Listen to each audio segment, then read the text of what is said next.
ಬಾರೆ ಹಾಕಿರೋ ಜಾಗದಲ್ಲಿ ಉರಿತಾ ಇದೆಯಾ? ಹೌದು, ಉರಿತಾ ಇದೆ, ತಡ್ಕೊಳಕ್ ಆಗ್ತಿಲ್ಲ. ಉರಿತಾ ಇದೆ ಅಂದ್ರೆ ಬೇಗ ವಾಸಿ ಆಗುತ್ತೆ ಅಂತ ಅರ್ಥ. ನರೋತ್ತಮ, ನಾನ್ ಸಮಾಧಿಯಲ್ಲಿರೋರ್ನ ಕೂಡ ಬಡ್ದೆ ಬಸ್ತೀನಿ. ಪಿಶಾಚಿಗಳನ್ನ, ದೆವ್ವಗಳನ್ನ, ಭೂತಗಳನ್ನ, ಪ್ರೇತಾತ್ಮಗಳನ್ನ. ಆ ದೆವ್ವಗಳಿಗೆ ಯಾರ ಬೆಂಬಲ ಇದ್ರು, ಎಂತ ಶಕ್ತಿನೇ ಇದ್ರು ಕೂಡ ಅವುಗಳು ನನ್ನ ಕಾಲಿಗೆ ಬಿದ್ದು ಶರಣಾಗ್ತವೆ. ಇನ್ನೇ ನೀನ್ ಭಯ ಪಡ್ಬೇಡ, ನಿನ್ನ ಗಂಡಾಂತರ ತಪ್ಪಿದೆ, ಬೇಗ ಹುಷಾರಾಗ್ತೀಯ. ಬರೆ ಹಾಕಿದಿನಲ್ಲ, ಸುಟ್ಗಾಯ ಇದೆ ತಾನೆ? ಇದೆ. ಬೇಡ, ಅದನ್ನ ಮುಟ್ಬೇಡ. ಮುಟ್ಟಲ್ಲ. ನಾಳೆ ಬೆಳಿಗ್ಗೆ ಅಷ್ಟಲ್ಲಿ ನಿನ್ ಕೈಯೆಲ್ಲ ಸರಿ ಹೋಗುತ್ತೆ. ಸರಿ ಆದ್ರೆ ಬಾಬಾ ಅವ್ರೆ, ನನಗೊಂದ್ ಶಕ್ತಿ ಕಷ್ಟ ಕೊಡ್ತಿದ್ಯಾ ಅಂತ ನಿಮ್ಗೆ ಹೇಳಿದ್ದೆ ಅಲ್ವಾ? ನಿನ್ನ ರಕ್ಷಣೆಗೆ ಎಲ್ಲ ವ್ಯವಸ್ಥೆ ಮಾಡಿದ್ದೀನಿ. ತಾತ್ಕಾಲಿಕ ವ್ಯವಸ್ಥೆ. ತಾತ್ಕಾಲಿಕನ? ಹೌದು. ನಿನ್ನ ಆವರಿಸ್ಕೊಂಡಿರೋ ದೆವ್ವ ಏನ್ ಸಾಮಾನ್ಯವಾದ ದೆವ್ವನ? ಅದು ತುಂಬಾ ವಿಕೃತವಾದದ್ದು, ಭಯಂಕರವಾದದ್ದು. ನಾನಿರೋದಕ್ಕೆ ಅದ್ರ ಆಟ ಏನ್ ನಡೀಲಿಲ್ಲ. ನಾನಿರೋವರೆಗೂ ಅದ್ರ ಮಂತ್ರಗಳು ನಿನ್ ಮೇಲೆ ಕೆಲಸ ಮಾಡಲ್ಲ. ಆದ್ರೆ ನಾನಿಲ್ಲಿಂದ ಹೋದ್ಮೇಲೆ ಏನ್ ನಡೆಯುತ್ತೆ ಅಂತ ಮಾತ್ರ ಹೇಳೋದಕ್ಕಾಗಲ್ಲ. ನಾನು ಇಲ್ಲೇ ಇರೋದಕ್ಕಾಗಲ್ಲ ಅಲ್ವಾ? ನಾನ್ ನನ್ನ ಊರಿಗೆ ಹೊರಟೋಗ್ತೀನಿ, ಅದು ಇಲ್ಲಿಂದ ತುಂಬಾ ದೂರ ಇದೆ. ಆದ್ರೆ ಬಾಬಾ ಅವ್ರೆ, ನನ್ನನ್ನು ಬಿಟ್ಟು ನೀವು ಹೊರಟೋಗ್ತೀನಿ ಅಂದ್ರೆ ಹೇಗೆ?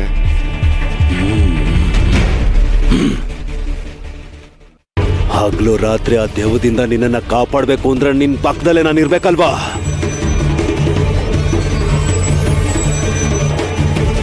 ನಾನು ಕಂಡು ಹಿಡ್ದಿದ್ದೀನಿ, ನಿನ್ ಮೇಲಾಗಿರೋ ಮಂತ್ರ ಪ್ರಯೋಗ ತುಂಬಾ ಭಯಂಕರವಾಗಿದೆ. ಆದ್ರಿಂದ ವಿನಾಶ ಆಗುತ್ತೆ. ನಿನ್ ಭೂಮಿ ಹೋಗುತ್ತೆ, ನಿನ್ ಹಣ ಹೋಗುತ್ತೆ, ನಿನ್ ಬಂಗಾರ ಕೂಡ ಹೋಗುತ್ತೆ. ಅದು ಎಲ್ಲಾನು ಕಿತ್ಕೊಳ್ಳುತ್ತೆ. ಭಿಕಾರಿ ಆಗೋಗ್ತೀಯ ನೀನು, ಭಿಕಾರಿ. ಅಯ್ಯೋ, ಆತರ ಅನ್ಬೇಡಿ, ನೀವ್ ಆತರ ಅನ್ಬೇಡಿ. ಈಗ ನಮ್ಮ ಯಜಮಾನ್ರು ನಿಮ್ ಆಶೀರ್ವಾದ ಪಡ್ಕೊಂಡಿದಾರಲ್ವಾ? ಹೀಗಿದ್ದಾಗ ನಮ್ಗೆ ನಷ್ಟ ಯಾಕಾಗತ್ತೆ ಹೇಳಿ? ನಿಮ್ಮ ಆಶೀರ್ವಾದ ನಮ್ಮ ಯಜಮಾನ್ರ ಮೇಲೆ ಇರ್ಬೇಕು ಅಂತ ನಾವೆಲ್ಲ ಬೇಡ್ಕೋತಿದೀವಿ. ಪ್ರತಿನಿತ್ಯ ನಿಮ್ ಯಜಮಾನ್ರನ್ನ ಕಾಪಾಡ್ಬೇಕು ಅಂದ್ರೆ ನಾನು ಇಲ್ಲೇ ಇರ್ಬೇಕು. ಹೇಗ್ ಸಾಧ್ಯ ಆಗತ್ತೆ? ಸಾಧ್ಯ ಆಗುತ್ತೆ. ಈ ಊರು ಪೂರ್ತಿ ನಂದೆ. ನೀವ್ ಎಲ್ಲಿ ಬೇಕಾದ್ರೂ ಇರ್ಬೋದು. ಎಲ್ಲಿರ್ತೀರಾ ಅಂತ ಹೇಳಿ. ಈ ಜಾಗ ಬೇಕು ಅಂತ ನೀವು ತೋರಿಸಿ, ಒಂದು ಕ್ಷಣದಲ್ಲಿ ವ್ಯವಸ್ಥೆ ಮಾಡ್ತೀನಿ.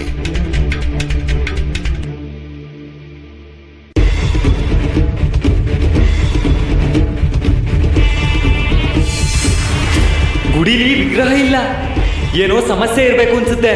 ನಾವು ಆಶ್ರಮ ಕಟ್ಟೋದಕ್ಕೆ ಸರಿಯಾದ ಜಾಗನ ತೋರಿಸಿದಾನೆ.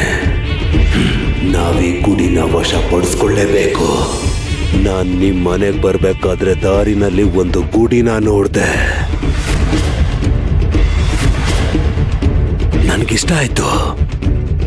ಗುಡಿಲಿ ವಿಗ್ರಹ ಕೂಡ ಇಲ್ಲ.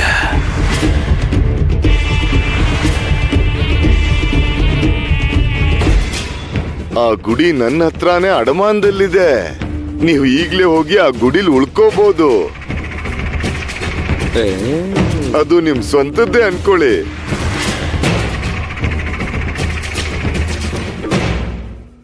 ಜಿಬ್ರಿ, ಪಾಂಡುರಂಗನ ಬಾ ಅಂತ ಕರ್ದು ಸುಸ್ತಾಗೋಗಿದ್ದೀನಿ. ಅವನ್ನ ಬೇಡ್ಕೊಂಡೆ, ಪ್ರಾರ್ಥಿಸ್ದೆ, ಆದ್ರೂ ಕೂಡ ಅವನ್ ಬರ್ಲಿಲ್ಲ. ಜಿಬ್ರಿ, ಒಂದ್ ವೇಳೆ ನೀನ್ ಕರೆದ್ರೆ ಬರ್ತಾನೇನೋ, ಕರೀತೀಯಾ? ನೀನ್ ಕರೆದ್ರೆ ಬರ್ತಾನೆ ಅಂತ ನನಗನ್ನಿಸ್ತದೆ. ನನ್ಗೋಸ್ಕರ ಪಾಂಡುರಂಗನ ಕರಿ ಜಿಬ್ರಿ, ಕರಿ. ಪಾಂಡುರಂಗ, ಪಾಂಡುರಂಗ ಬಾ, ಬಾ ಪಾಂಡುರಂಗ, ಪಾಂಡುರಂಗ ಬಾ ಅಂತ ಕರಿ.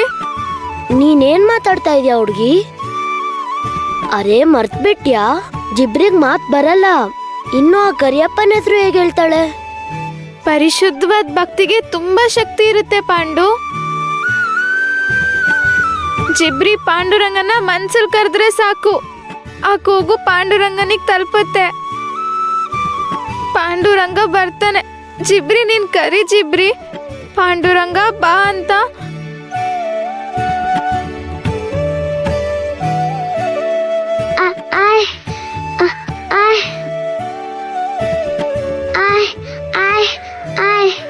ನೀ ಕರಿ. ಜೈ ನಾಗೋಜಿ ಬಾಬಾ, ಜೈ ನಾಗೋಜಿ ಬಾಬಾ, ಜೈ ನಾಗೋಜಿ ಬಾಬಾ, ಜೈ ನಾಗೋಜಿ ಬಾಬಾ.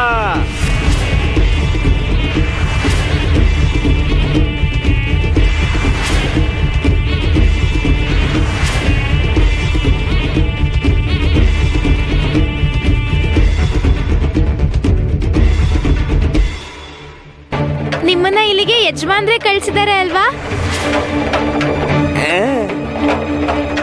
ಹೇಳಿ, ನನ್ ಪಾಂಡುರಂಗ ಎಲ್ಲಿದ್ದಾನೆ? ಅವನ್ನ ಯಾವಾಗ ಇಲ್ಲಿ ಕರ್ಕೊಂಡ್ ಬರ್ತೀರಾ? ಯಾರೀ ಹುಡ್ಗಿ? ನಿನ್ಗೆ ಯಾಕೆ ಆ ಪಾಂಡುರಂಗ? ಹ? ಅದೇನು ಹಾಗಂತಿದ್ದೀರಾ? ಇದು ಪಾಂಡುರಂಗನ್ ಗುಡಿ. ಅವನ್ ಇರ್ಬೇಕಾಗಿರೋದು ಅವನ್ ಗುಡಿಲೇ ಅಲ್ವಾ? ನನಗ್ ಯಾವಾಗ್ಲೂ ಜೊತೆಯಾಗಿರೋದು ನನ್ ಸ್ನೇಹಿತ ಪಾಂಡುರಂಗ. ನಾವೆಲ್ರೂ ಅವನಿಗೋಸ್ಕರನೇ ಕಾಯ್ತಿದೀವಿ. ಅಲ್ಲೋಡಿ, ಆ ಪೀಠ ಅವನಿಗೋಸ್ಕರನೇ ಕಾಯ್ತಿದೆ. ತುಂಬಾ ಕಾತುರದಿಂದ ಕಾಯ್ತಾ ಇದೆ. ಅವನಿಲ್ದೆ ಅದು ಬಿಕ್ಕೋ ಅಂತಿದೆ. ಮುಚ್ಚು ಬಾಯ್, ಮುಚ್ಚು ಬಾಯ್, ಮುಚ್ಚು ಬಾಯಿ. ನಾನ್ ನಿನ್ ಕೇಳದ್ದ? ನಾನ್ ನಿನ್ನೇನಾದ್ರೂ ಕೇಳದ್ನಾ? ಬಾಯ್ ಮುಚ್ಕೊಂಡಿರು.